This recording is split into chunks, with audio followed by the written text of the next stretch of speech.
3 into n minus 4. 3 into n, 3n. Minus 3 4s are 12.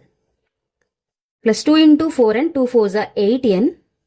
Minus 2 5s are 10. Is equal to 5 into n, 5n. Plus 5 2s are 10. Plus 16.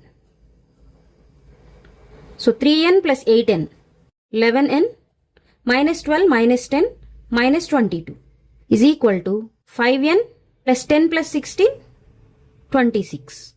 Now variables together and constants together. Plus 5n becomes minus 5n.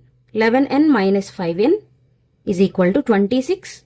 Minus 22 becomes plus 22. 11n minus 5n, 6n is equal to 26 plus 22, 48. So n is equal to 48 into 6 becomes by 6. N is equal to 6 ones are 6 eights. So the value of n is 8.